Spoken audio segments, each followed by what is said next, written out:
How foolish is choosing a life's marriage partner solely because of their looks. How important is having the same faith values. Let's begin in Judges 14. What happened when Samson traveled and saw a foreign woman? Samson traveled down to Timnah. While he was in Timnah, a Philistine woman caught his eye. He went back home and told his father and mother, "A Philistine woman in Timnah caught my eye. Now get her for me as a wife." But his father and mother replied to him, "Is there no woman among your own relatives, or among all our people, that you have to go get a wife from the uncircumcised Philistines?" Yet Samson said to his father, "Get her for me, because she's the one I want." His father and mother didn't know that the Lord was behind this. He was looking for an opening with the Philistines because they were ruling over Israel at that time. Did Samson have great strength? Did he still want the foreign woman for a bride? As Samson and his parents reached the vineyards near Timnah, a fierce young lion suddenly roared and attacked Samson. But the Lord's Spirit took control of Samson, and with his bare hands he tore the lion apart, as though it had been a young goat. His parents didn't know what he'd done, and he didn't tell them. When they got to Timnah, Samson talked to the woman, and he was sure that she was the one for him.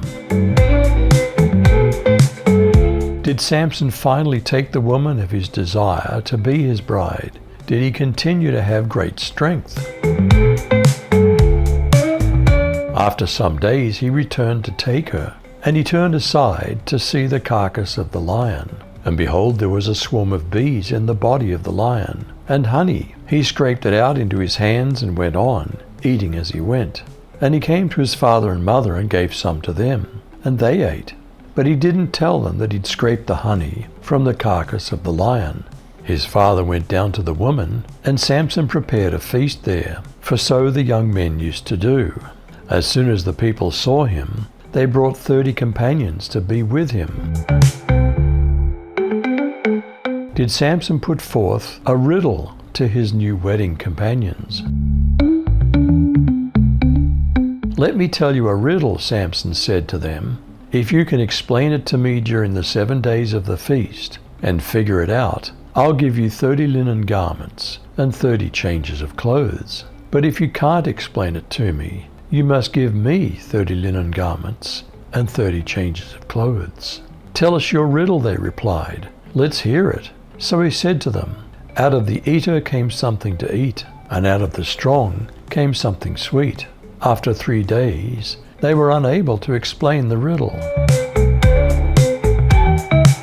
Did Samson's new wife finally coax the secret to his riddle out of him? The next day they told Samson's wife, "Coax your husband to explain the riddle, or we'll set fire to your father's house with you in it. You've invited us here to make us paupers, haven't you?"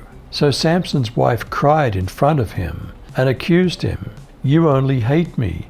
You don't love me. You've told a riddle to my relatives, but you haven't told the solution to me." Samson responded, "Look, I haven't told my parents either. Why should I tell you?" So she kept on crying in front of him for the entire 7 days of the wedding party. On the 7th day he told the solution to her because she nagged him, and then she told the solution to the riddle to her relatives. Did Samson know that his new bride had betrayed him? And the men of the city said to him, on the 7th day, before the sun went down, "What's sweeter than honey, and what's stronger than a lion?" And he said to them, "If you had not plowed with my heifer, you wouldn't have found out my riddle." And the Spirit of the Lord came upon him, and he went down to Ashkelon, and slew 30 men of them, and took their spoil, and gave change of garments to them, which expounded the riddle. And his anger was kindled, and he went up to his father's house. But Samson's wife was given to his companion, whom he'd used as his friend. How important is a shared faith in choosing a marriage partner?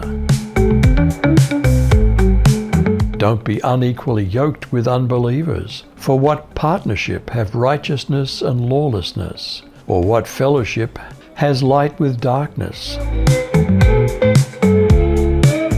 What is the far more important marriage for the church to prepare for? Let's rejoice and be glad and give the glory to Him, because the marriage of the Lamb has come, and His bride has prepared herself. How foolish is choosing a life's marriage partner solely because of their looks. How important is having the same faith values? You decide.